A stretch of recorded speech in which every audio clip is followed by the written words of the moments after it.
Bien, bonjour, Monique Sébillot avec vous. Je suis pasteur à Vichy de l'église Revivre et je voudrais vous communiquer quelques vitamines, des vitamines pour votre journée. Et donc j'aimerais que on parle, et c'est important, de nos pensées parce que nous vivons en fonction de ce que nous pensons. Nos pensées sont très puissantes et c'est un terrain de combat. C'est là où l'ennemi agit, c'est là où nous aussi, notre naturel prend place et nos pensées, c'est vraiment un champ de bataille. Et lorsqu'on commence à gérer nos pensées, lorsqu'on commence à réaliser que nos pensées, la façon dont nous pensons nous conduisent nulle part, alors on va apprendre à réformer nos pensées. Et ça, c'est la clé, vous voyez, c'est la clé. Parce que le Seigneur nous appelle à marcher par l'esprit.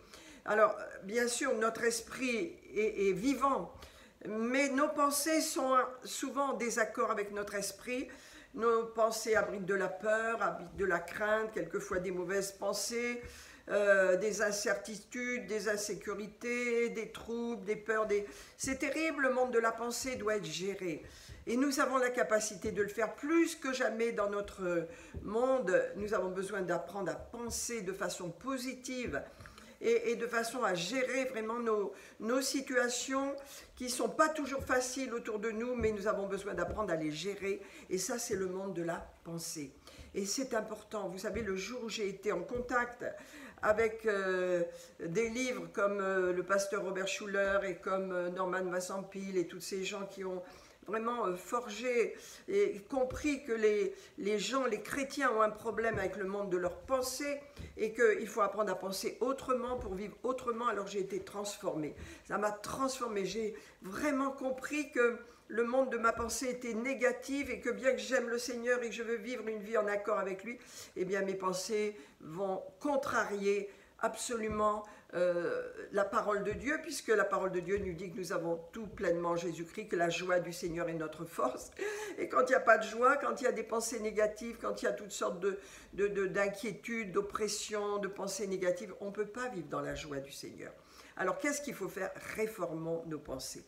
Vous savez, il y a un passage dans l'Écriture, j'y reviens souvent, mais qui m'a tellement béni, tellement transformé, c'est l'apôtre Paul.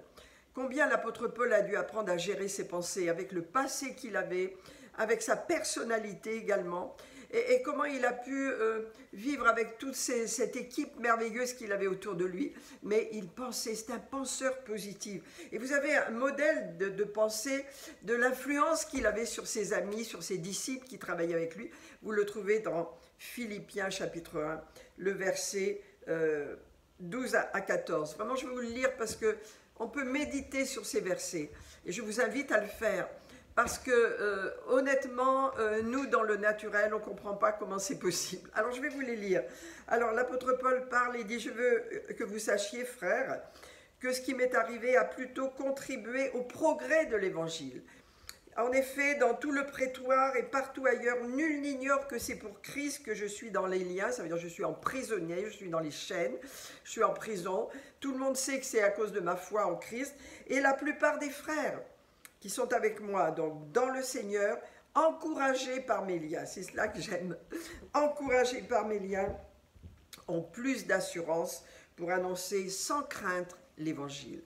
Alors ça, vous voyez, ça m'épate complètement, parce que on marche par l'esprit, on peut marcher par l'esprit, mais lorsque on tombe sur ces versets, on se dit: oh, alors là, est-ce qu'on réagirait de la même façon si nous, quelqu'un d'entre nous, mettons le pasteur, était en prison pour sa foi, et qu'il y ait un vent de persécution, qu'est-ce qu'on ferait? On se cacherait, on se mettrait à l'écart, on se ferait discret, ça c'est sûr, on se mettrait dans la prière, bien sûr, mais on serait discret. Mais eux, ce n'était pas leur cas.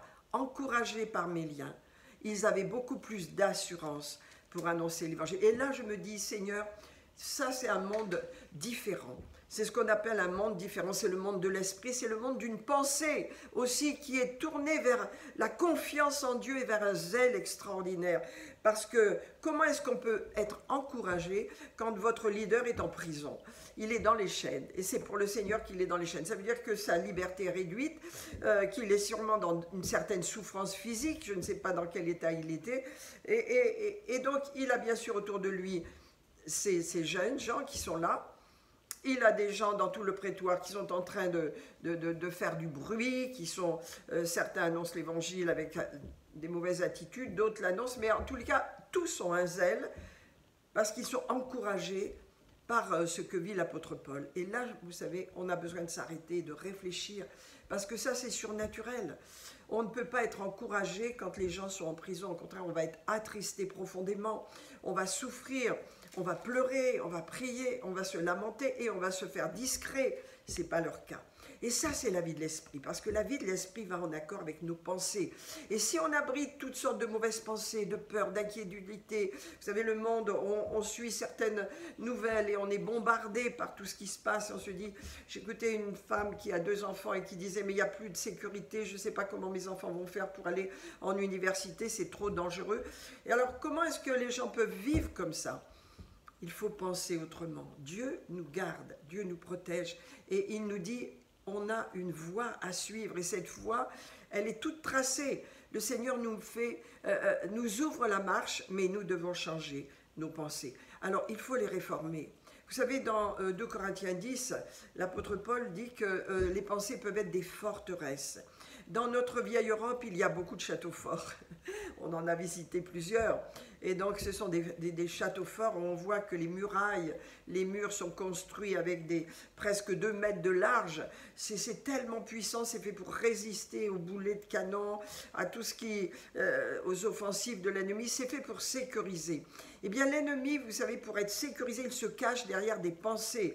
Il fomente des mauvaises pensées, vous voyez, et comme on ne les reconnaît pas, comme on ne les identifie pas, elles vont construire en nous des forteresses derrière lesquelles l'ennemi se cache, qui nous paralyse, qui nous inquiète, qui fait qu'il y a tout un tas de pensées qui viennent nous harasser et on se dit, bon, ben, comment je fais, qu'est-ce qui se passe, je me sens limité, j'ai peur, je suis insécurisé, qu'est-ce qui se passe? Le monde de ta pensée, mon ami, il faut le réformer, il faut faire tomber les forteresses. Tu te dis, comment je vais faire tomber les forteresses? Tu vas penser autrement, premièrement sur toi. Vous savez, c'est important de déclarer ce que nous sommes en Jésus-Christ, de déclarer ce que le Seigneur fait dans nos vies. Nous devons changer. Je pense des choses négatives sur moi, je pense que je suis incapable, que je suis faible, que je n'y arriverai pas. Ce sont des mensonges. Dieu nous a donné la capacité de réussir, car celui qui est en nous est plus grand que celui qui est dans le monde. Satan se cache. Vous savez, il a un masque et il avance masqué. Il bâtit des mensonges dans nos vies que nous recevons, que nous croyons. Ce sont des pensées négatives sur nous-mêmes, premièrement, sur la vie, sur l'avenir. Il y a des jeunes gens qui disent « je ne me marierai jamais ». Parce que le mariage, c'est affreux. Voilà, j'ai entendu ça, mais je vous dis, ce sont des mensonges. Le mariage chrétien est encore la plus belle réussite qu'ils doivent avoir quand elle est construite sur le Seigneur et quand les pensées sont régénérées, quand les pensées sont positives et quand les pensées sont tournées vers le meilleur. Et ça, c'est à nous de le faire. Dieu ne le fera pas à notre place, il nous a tout donné. Le Saint-Esprit est là. Mais vous voyez le message que je voudrais partager rapidement avec vous, et je vais bientôt conclure, c'est que vivre par l'Esprit, c'est également vivre avec une pensée en accord avec l'Esprit. L'Esprit de Dieu, Jésus a parlé par l'Esprit. Il a dit, je puis tout par celui, tu peux tout réussir, Dieu peut tout, tu peux tout par celui qui te fortifie. Et il a dit à cet homme qui doutait, ne doute pas, crois seulement, car tout est possible à celui qui croit. Tout est possible si tu changes ta façon de penser. Cet homme venait vers Jésus, il était totalement incrédule, parce qu'il voyait autour de lui toutes sortes de problèmes, et on venait de lui dire que sa fille était morte. Ah, Seigneur, Seigneur. Et Jésus le regarde, il voit qu'il panique, il dit, ne doute pas. Alors, viens au secours de mon incrédulité. Oui, alors voilà la parole pour toi. Alléluia. Hein? Ne doute pas, tout est possible à celui qui croit. Donc nous pouvons changer nos pensées, nous avons à les changer. Nous avons à parler positivement de nous-mêmes, nous avons à parler positivement de notre vie, nous avons à parler et à changer nos circonstances par une confession positive. Vous savez, le monde est tellement négatif qu'il faut revenir à ces bases qui nous ont soutenus au début de notre foi chrétienne.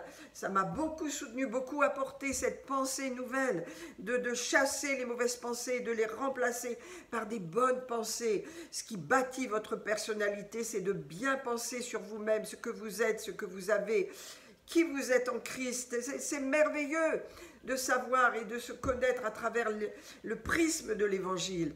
Alléluia. Écoutez mes amis, n'hésitons pas, changeons. Je veux changer ma vie, je veux que ma vie soit heureuse et joyeuse, je veux entreprendre, je veux être active, je veux de l'énergie. Change ta pensée. Modifie la façon que tu penses. Réfléchis sur tes paroles. Réfléchis comment tu te vois. Alléluia. Vous savez, tellement de chrétiens se voient négativement. Tellement de chrétiens se voient faibles, voient leur incapacité.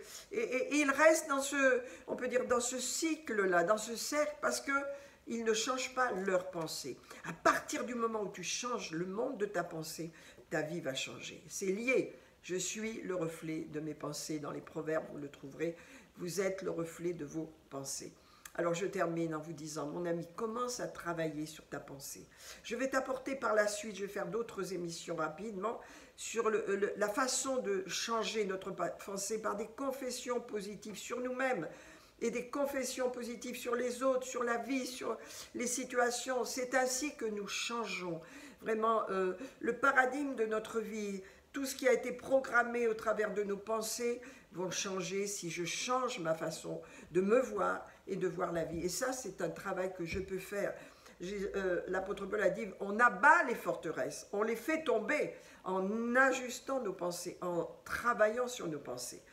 Alléluia. Donc nous avons un travail à faire et je vous encourage vraiment à réfléchir, à méditer sur certains passages de l'Écriture et sur les paroles de Jésus et également sur ce passage de Philippiens 1 qui dit « La plupart des frères, encouragés par mes liens. » J'imagine la scène, j'imagine et je transmets cette scène dans notre monde actuel et j'imagine s'il n'y a pas le réveil, s'il n'y a pas le feu de Dieu et s'il n'y a pas cette foi puissante qui est positive, eh bien, tout le monde est hors jeu, tout le monde est KO, tout le monde est déprimé, tout le monde a peur. C'est parce que l'apôtre Paul vivait, c'est parce que ses amis vivaient. Et il faisait face à vraiment des grands dangers. Eh bien, mes amis, tout est possible si nous changeons notre pensée. Et je vous encourage à les faire. Suivez les nouvelles émissions que je vais mettre en place qui vont vraiment ouvrir la porte sur le travail que nous avons à faire sur nous-mêmes, de façon à penser de façon juste et nouvelle, pour que notre monde se transforme, et que notre vision se transforme. Et lorsque je pense de façon positive, je vis de façon positive. Alors je vous dis à très bientôt, c'était Monique avec vous. Je vous donne un rendez-vous demain pour continuer sur le travail que nous avons à faire pour penser de façon positive et changer notre monde. À très bientôt. Au revoir.